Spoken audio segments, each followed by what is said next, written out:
did a geography study down there, a field trip, and my area of study, special area, was Maori farms. 3 of us, 2 Maori and 1 white guy, blonde to boot, and he actually went to a Maori school and spoke Maori. But we interviewed all the Maori farmers around south of Hamilton there, and every one of them would start talking about the farm, then they'd get angry and talk about confiscation, and they'd put poor John, the blonde, and say, "You took our land," and he copped at every farm we went to, he got the blame. He turned out to be a professor of Maori studies at the end of the day. We say we did that by taking him there and letting him get exposed to growling stuff. Anyway, they were very, very bitter, and the woman who was showing us around, she was a sister, the only Maori sister in the hospital. And she was always saying, "Oh, forgive my people, man, this was really hard on them," and stuff. She was apologising for them right for the whole week. And the last day we all went to the pub and got pissed, and she came up to me drunk ass and she goes, "You know what I'll do if I won the raffle? What would you do? I'd buy that land and give it to my people." So she was being all sophisticated about it, and she was just as hurt as they were about the whole process of colonisation and so on. So you can imagine the change that has taken over with Tainui. When Bob Mahuta and put through that claim for Tainui, and then they got their $170 million and grew their economy and so on, and gave payouts to all marae. Now they are very happy and very prosperous and very cheerful about their existence. It's strengthened the kingitanga around Te Tairangi Kahu, and now around Kingi Tuheitu, and they feel very proud and they're very strong. So the stereotype of Tainui area during that period of the 60s is the opposite to what it is today. And that's probably a good idea to show you what kind of leadership that Bobby Mahuta did. He went to Korea, I think, or Malaya to fight, and he came back. He was one of John Waititi's proteges. In fact, he was the first Maori back to school as an adult. And he started a whole wave of adult Maori going back to school to get qualifications people had missed out. And he got his doctorate in Cambridge, Oxford, and then became a tribal leader. He was actually the adopted son of King Koriki, and he was he was considered for king, but because he was actually a nephew and not a son, it was given to Te Tairangi Kahu when King Koriki died. So and Bobby, his leadership pushing that claim through has transformed the whole Tainui, but it's set up the possibility for others to do it, to do the same. And that's the kind of leadership that he did for his tribe, and knowing full well the repercussions overall for all tribes to do that. So you had this sort of different tribal stereotypes going on at that time. I want to just move up to the 60s, and you had sort of a student rebellion here in Auckland, and it spread down. Maori students saw a number of things in the 60s. One, Maori language was dying very, very fast because everyone was hell-bent on English European qualifications. And so they protested about it. But also, happening at the same time, there was unrest in the community. Maori became unhappy with their lot. The bottom of the scale of all the social goodies and economic goodies, top of the scale for prisons and poverty and poor housing. And the Hunt report in 1960 just showed how wide the disparities were between Maori and Pākehā. So the students here, Ngā Tamatoa was established, and that was a group of students that fought to save the language and took a petition down there, and it woke everybody up to what was happening in New Zealand, really. It was the beginning of a whole turnaround in people at that time. Then a number of things happened in the 1970s which showed me, and by the 70s I was earning my money and working for race relations. A lot of things happened in New Zealand that showed me that we're on the brink of a cultural turnaround, a renaissance, a resurgence amongst Māori. Matt Rutter, who was an MP, minister in the government, resigned. And he wasn't really just resigning from his own party, he was actually resigning from the processes that was going on in there. There was a He Taua incident with the students of this faculty, education, where for years, and they did this bastardization of the haka at capping parades. We had parades in those days, and very good floats they were too, but there was a foot float of engineers, about 100 of them, where they dressed in raffia skirts and bowler hats with beer labels on, and scrawling on them, and carried sticks and chanted hoo-ha, hoo-ha down the main street. It was a foot float. And they came every pedestrian crossing, they'd get run and get all the screaming office girls who were there waiting to be got on the side of the intersection, put them in the middle of the intersection, surround them, and do a bastardized version of kamate kamate. And we used to frown at this. On the back of a truck behind them was the Maori Club doing proper hakas and action songs, which nobody took any notice of. They were enchanted by the hoo-ha, hoo-ha stuff. Well, to cut a long story short, Maori students and members, young Maori, other people, asked the engineer students to desist from that in one particular year, 70s. They refused to, so they were beaten up, and some quite bad, physically beaten up on the morning of Captain Parade, and there was a big court case and people went to trial, and they were prosecuted, but they got a light sentence because of the cultural sensitivity, and a lot of Maori tohunga and elders came out and gave evidence on what a taua was and what they did and why it was correct in terms of tradition to rectify bastardization of culture. And it was a sort of a turning point in some ways of that Maori weren't going to take this stuff anymore, and they wanted their culture to be recognised and not bastardized and so on. So all these sort of things happened, and prepared the way for what happened in the 1980s, which was a cultural renaissance. And in the 1981, there was a hui meeting down in Wellington, attended by 80 Maori leaders and 40 young Maori entrepreneurs. There were lawyers, doctors, school teachers, and who helped round out policy, but the elders, and formulated some remits for the elders to consider, for the leaders. They were actually chiefs, they were leaders. And my own leaders from Hawke's Bay went down there, and I was there as one of the younger ones, a teacher from the education side, and we were putting up the kaupapa. And there, kohanga reo and other things were, the concept was born. A kohanga, a nest for the language, and the whole concept was endorsed. Those 80 went back to their areas, to their tribe, and Sir James Henare and all of people from the Tai Tokoro went to Tai Tokoro and said, kohanga mo te reo, people say in our language, do it. And my Auntie Bunty and Auntie Miller and Auntie this one and that one and Charlie Mohi, all those people went back to Ngāti Kahungunu in Hawke's Bay and said, Kahungunu, anai te hua, this is the way, do it, kohanga mo te reo. And they did it. And so Queen Tiata and Henare Tu Whāngai, all those people went back to Waikato. Waikato, save our language, kohanga reo, mahi. Well, that was the first time in recent history where all the tribes did the same thing. And what it did was not only create kohanga reo, but it showed, it restored the mana back to iwi. And it was the beginning of iwi authority reasserting itself. Prior to that, the government did not give a wink about iwi.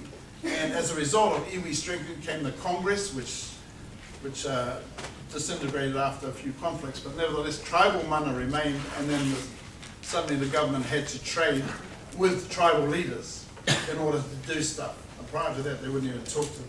So that was a really major thing that happened in the 1980s, and I attribute that to kohanga reo and how powerful it is as a symbol of fighting back, of a renaissance, of saving the language, of tribal structure. A very, very important thing that happened there. And of course it promoted new leaders, and they were tribal leaders.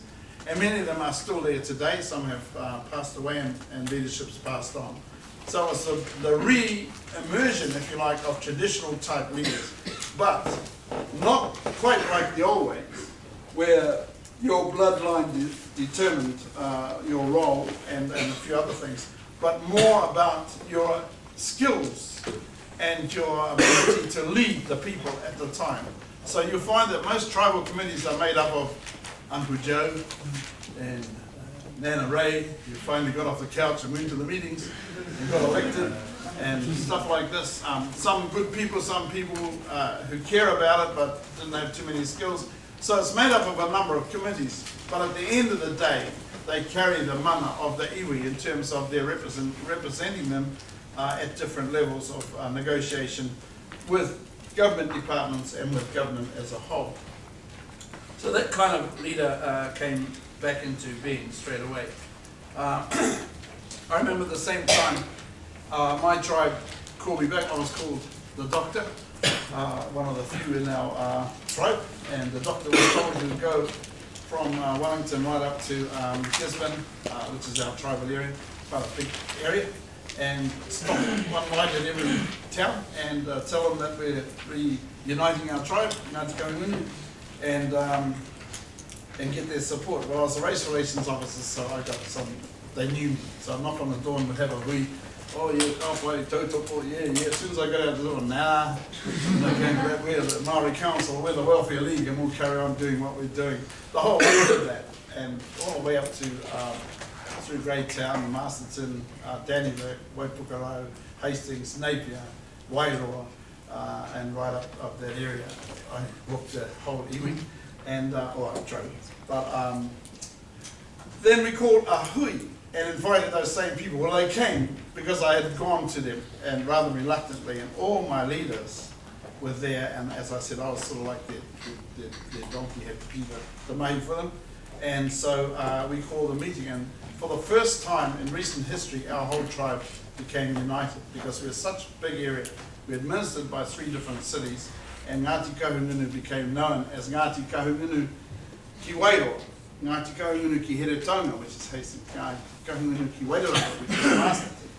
And they even started calling themselves that, our people, instead of Ngāti Kahungunu as a whole tribe. So that was a major thing in my life, being part of uniting our tribe and getting the leadership out there once again for tribal leadership. So tribal leadership came forward in big time in that period. But you see, now the results of the urban migration of the 50s, 60s and 70s were bearing fruit. And you had new marae like the one at Waiani Waititi that we've been involved in, and other marae where the criterion of a traditional marae is tribal land and genealogy, an eponymous ancestor that you all trace your descent to. And if you trace your descent, you belong to that marae, and it's part of you, it's part of you. Well, marae started popping up around New Zealand where traditional tribal land was waived, but the whakapapa, the genealogy was still in place, like Mātātua marae in Rotorua. Right in the heart of Te Aroha is a tūhoi marae. And so it's tūhoi in every sense of the word, except it's right in the middle of Te Aroha land.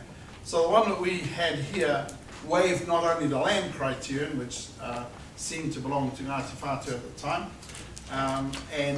but it waived the whakapapa. So we built an intertribal marae to serve intertribal people living here in Auckland, plus Pākehā, so everyone could have a place and learn about things and belong. So this was the change that was taking place. And I remember at the time, Professor Kāwharu was my lecturer, and 3 of us, we were his shining boys, and he used us as models. He'd make a statement and say, isn't that right, to us? And we'd give him the okay, give him the nod, and we were his proof. So suddenly for him to find out that I was part of a pan-tribal marae, and not a traditional whakapapa marae, because he was Ngāti Whātua of Auckland here, he was very, very upset. And I just got a C pass, I think, never mind. It proved necessary, and it survived. And now there are numerous urban marae, a place where Māori can be Māori and where Māori can share their Māoriness with other people. So suddenly urban leaders emerged, and they emerged in a number of different areas. They emerged through economic development. Some of our people became quite rich and good business people, entrepreneurs. And they emerged through religion, and they emerged through urban leadership of groups and development. They emerged through fighting for causes like poverty and championing their underdog. A lot of people emerged, and right in the center of this happening in the last 20 years is women. Women have emerged to be what I consider the leaders of Maori society. They are the backbone of kura kohanga. They're the backbone of community committees. They're the backbone of organisations even around marae and so on. They do the fundraising, they call the shots, they run everything. Most of the men are just front people who give a nice speech at the beginning or a dumb speech, and then they have to go to the toilet for the rest of the week. So while women carry the focus. And it's interesting that recently an OECD survey showed that Maori women scored 3rd out of 30 OECD countries for entrepreneurship in small business. And that's quite a remarkable task when you think about it. So there's no doubt about the women are leading the way in Maori society and setting good examples for us all to follow. But the key thing about leadership now is there's a struggle between those who feel Maori and those who are left out.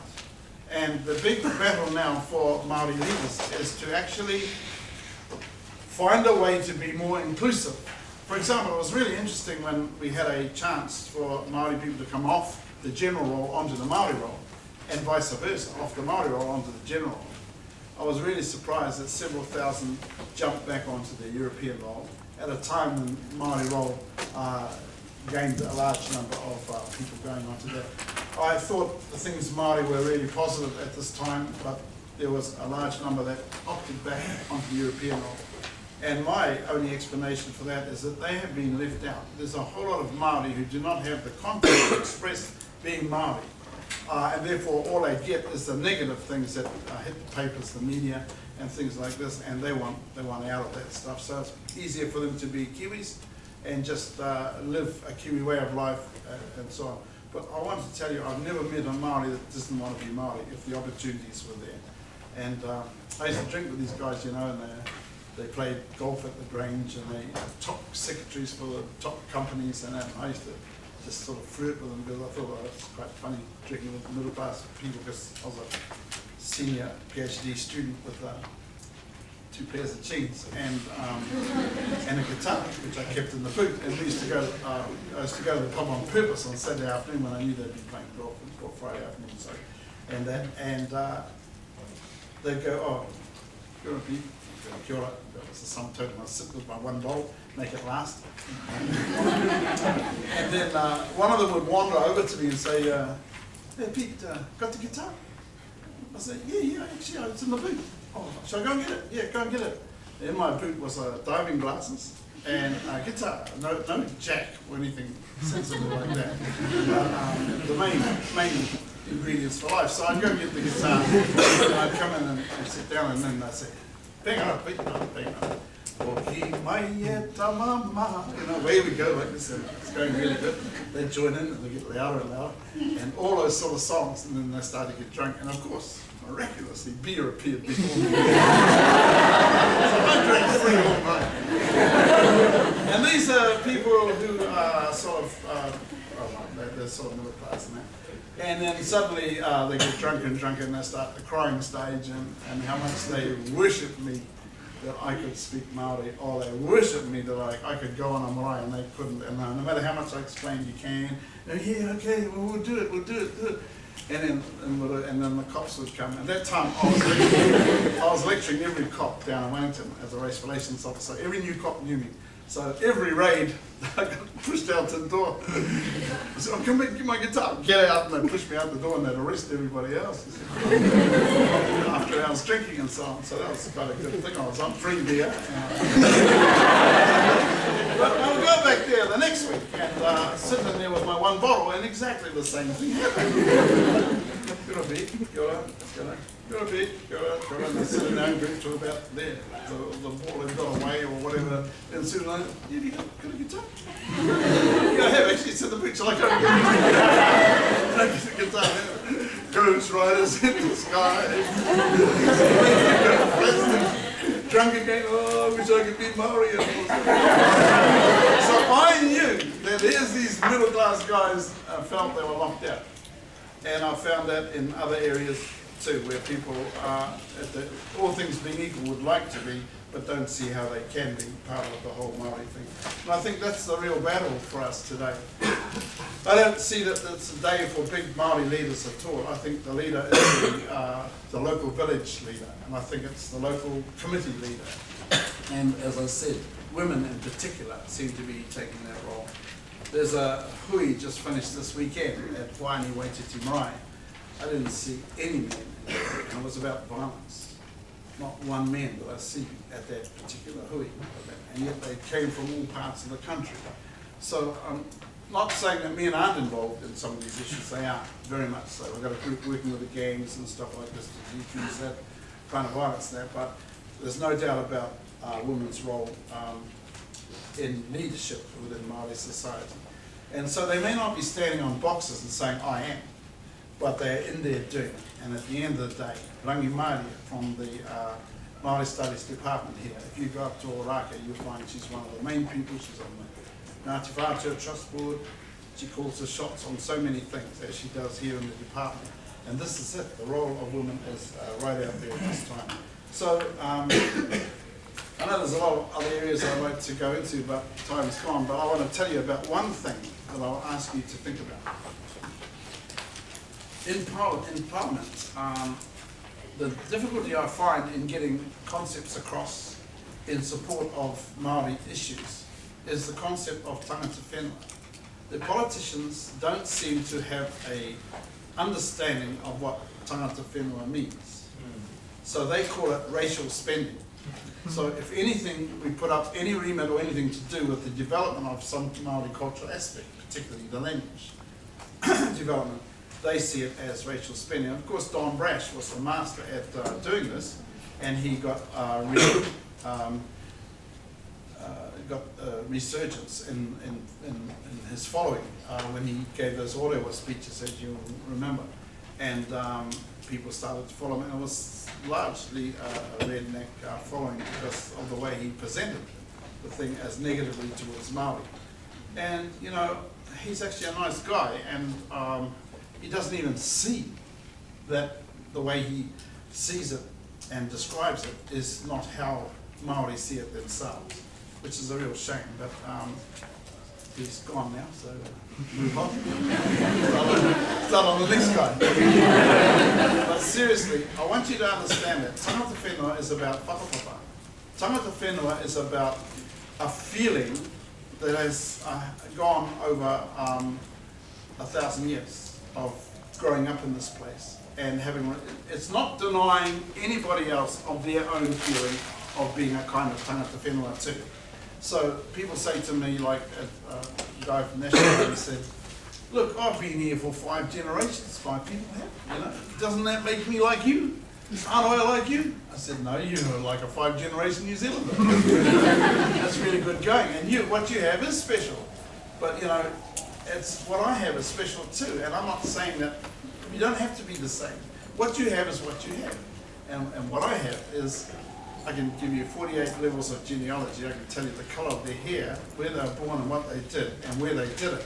And that's my relationship with this place. It's about being here over that period and feeling as one with the place. And so please think about that when you're making considerations about Māori and the initiatives that they're trying to establish. So, sorry it's went so fast. If there are any questions, I was going to say ring.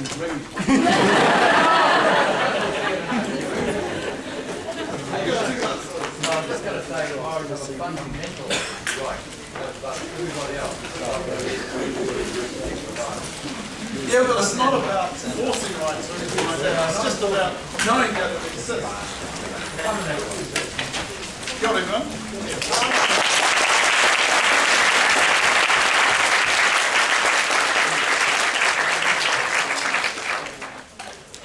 Pita, kānui ngā mihi aroka moi nei kōrero whakapiharo.